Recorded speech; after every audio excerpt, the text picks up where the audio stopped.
NeoForged is a new mod loader that forked off the Forge project and got a quick boost in popularity because it just took over the official Discord in a rushed but successful attempt to shut Lex out. But is there more to this whole project? As I had an anonymous member of the current NeoForged team reach out to me to share some worrying inside information I think we should discuss. But I am getting ahead of myself. What is NeoForged and what makes it stand apart from the other mod loaders we already discussed? Hi there, I'm Lunar, and welcome to part 4 of this series, diving deep into the history, stories, and technical aspects of the mod loaders we all know and love. So sit back, relax, hit that little sub button, and let's dive in.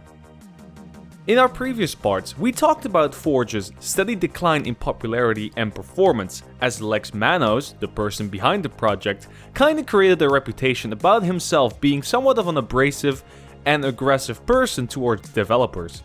This combined with the fact that Forge had a tendency to add support for very niche things that maybe one or two mods ever used, but caused a 2% drop in performance across the board, meant people also saw it as bloated. The leadership was also very strict towards what can and can't be reworked or toyed with, and a lot of PR, or in other words, requests from people to contribute to the codebase, were left to rot. Forge did have a system in place where one person would look at the code being requested, and if found decent, it would send this up higher into the chain to the people with a deeper knowledge of Forge's inner working. However, this hasn't happened in 2 months, meaning a lot of PRs were left open and the backlog started to pile up. Another internal issue was that Forge operated on a trust system, where the more you contributed to the project, the more permissions you gained into the project itself. However, according to an insider at Forge, at the time some junior members overstepped their boundaries, doing things or touching stuff that they were not supposed to. And we all know that Lex is not one to shy away from actions, so these people were promptly booted out. Those two issues are serious issues. This also combined with the friction in the Forge team itself meant there was just a ticking time bomb. However, Lex was not directly responsible for either of these two issues. If anything at all, his biggest mistake as a leading figure was not stepping in when needed, but at this point, the train had already left the station, and after those 2 months of nothing happening, a few team members handed in the strike demands. Ironically, not before actually going on strike.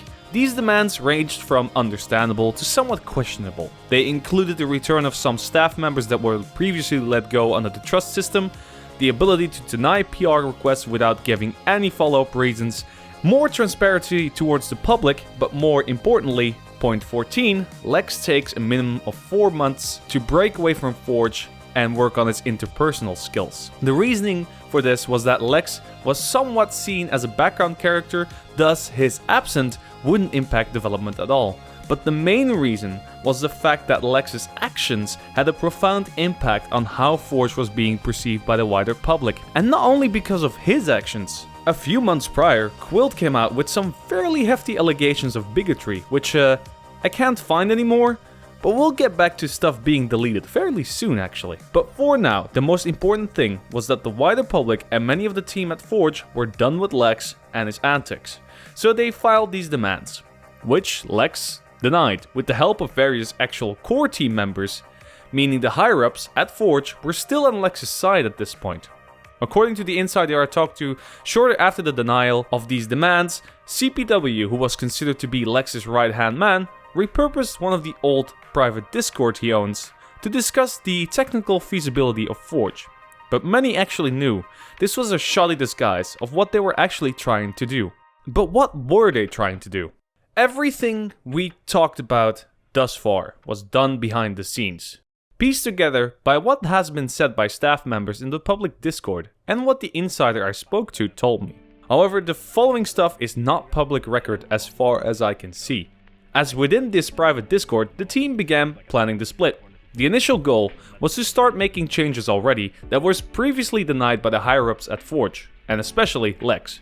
Now, let me be real here for a second. While there were definitely times that Lex was an asshole for just outright denying stuff, he did have a good point with some stuff. Most notably, one of these changes that was included was the new build system and changes to registry and networking code. With the new build system being very buggy and unnecessarily complex, and the changes of registry and networking was denied as Lex believed there was already enough work for mod developers to change around with every Minecraft update. Why would Forge suddenly change these things to make it even more complicated? And possibly break compatibility with older versions of mods. So the people in this private Discord would make these changes themselves and set them aside. For once they are ready, they would essentially perform a light case of blackmail, saying if he didn't accept these changes, they would just fork. Now, to some involved in planning the split, it felt like they were trying to make Lex look reckless. With some members leaking the server invite in other Discord servers, they knew Lex was in and would have seen it. Eventually, someone allegedly just straight up DM'd the invite link to Lex just before he was going to bed. Lex joined and basically said, "What are you guys doing in here?" After him joining, that Discord went on high alert. And whether they really thought he was going to be reckless and delete everything or not, they decided to act now. CPW, who owned the official Discord, took over and rebranded the Discord as the NeoForged project, removing all of Forge's roles and rules, and made the first announcement about NeoForge on the 12th of July, stating the reason why they were rebranding and saying they were caught off guard. And I think you can actually see that in the relative shortness of the announcement. However, they neglected to state what actually happened, and pointed the finger squarely at Lex and Lex alone, with a post about the situation going up later blaming Lex yet again for everything going wrong with Forge and its community, including the recent bigotry allegations from Quilt that caused Curly, one of the higher-ups, to almost lose their job as their employer found out about these allegations and their involvement into the Forge project. Which in my mind seem a bit far-fetched, but what can I do? I'm not a fly in the wall. Well, I actually am. I know what you did, Jake. There's no hiding from me. To wrap the story of its founding up, they said they would hard fork, meaning they would break all compatibility with the project they forked off, and over the next few updates, they essentially started anew, with a more transparent and open project. But was this actually the case? Is NeoForge actually a more open project?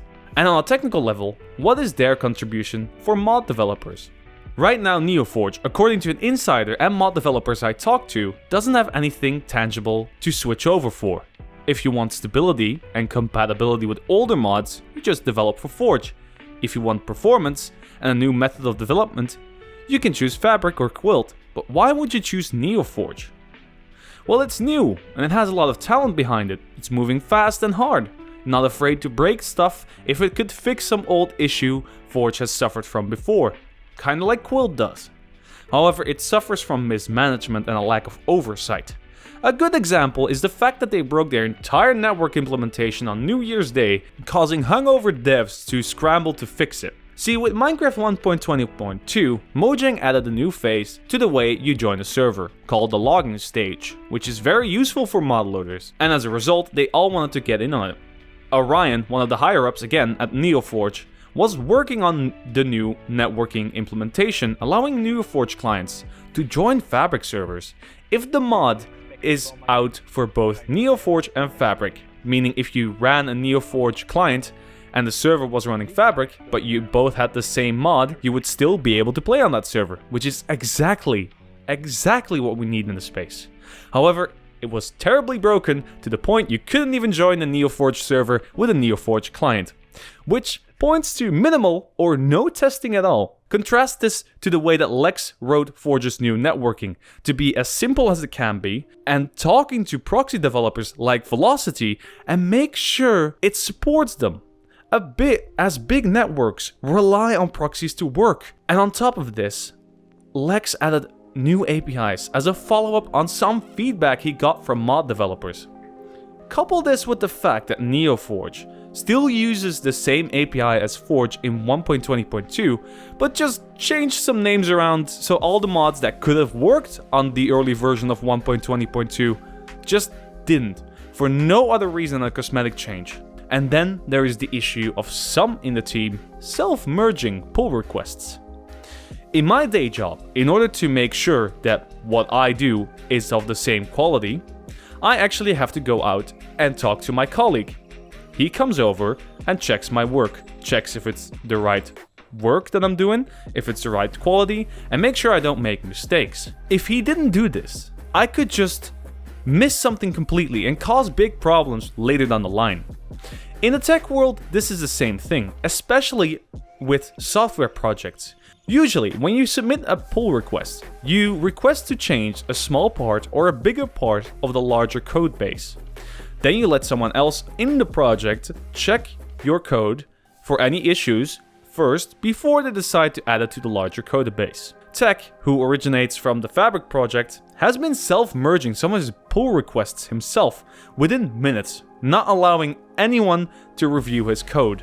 Under normal circumstances in any project, repeated self-merging without any form of permission would have kicked you out. But he's still in NeoForged as far as I can see, with the reaction from the team being mild annoyance. I would also like to point out this comment on my original modloader video. Just because someone from Fabric is helping Forge out does not mean they are in talks. The closest we have is that Telepathic Grunt was trying to unify some of the code between Fabric and NeoForged, but Tech is just contributing to the overall project. He's not trying to merge NeoForged and Fabric. But let's take a look at that team actually, in general. NeoForged has a fairly large team. However, someone compiled a list with the amount of technical contributions members of this team made to the project. As you can see, Maddie and Technic, who we've discussed earlier, are high up there, with most people just following behind between the 4 to 6 contributions. Now, this is not to take away from their talent, as these were meaningful changes. This just showcases the issue that essentially there are only a few people pulling the entire project forward, and the anonymous source I talked to gave me some screenshots from private channels, and it does seem that the culture in place is one trying to avoid any and all association with Lex and his actions, to the point that certain people can get away with self-merging or breaking important stuff by getting mad at people trying to do general quality checks. But I think I've talked long enough without actually making a point. What do I actually take away from this all? Honestly, the very fact that somebody reached out to me to tell all of these things and had to stay anonymous because they would be in trouble is a spit in the face of the promise to be more transparent. With numerous private channels where they would review publicly available pull requests, the deletion of the original strike demands without mentioning it anywhere on their original posts, and the countless of people thinking NeoForged is just a rebranding of Forge, which it is not. NeoForged is trying to take what Forge had and make it better, which is good. But why the secrecy? Why blame everything on Lex? Well, the split was not solely because of him. It really rubs me the wrong way that every time they say something about the split, it basically comes down to pointing the finger at Lex and saying it's all because of him, while Lex actually took the time this time to listen to mod developers and other projects outside of the modding community to make sure it's supported.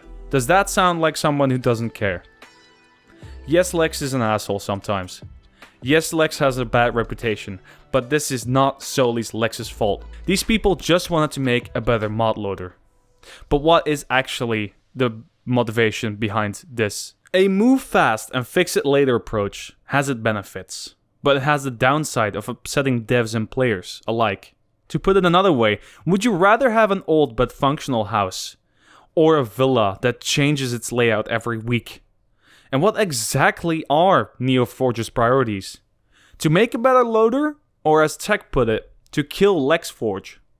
If it's the first, I wish them the best, and I look forward to it becoming the great loader I know it has potential to.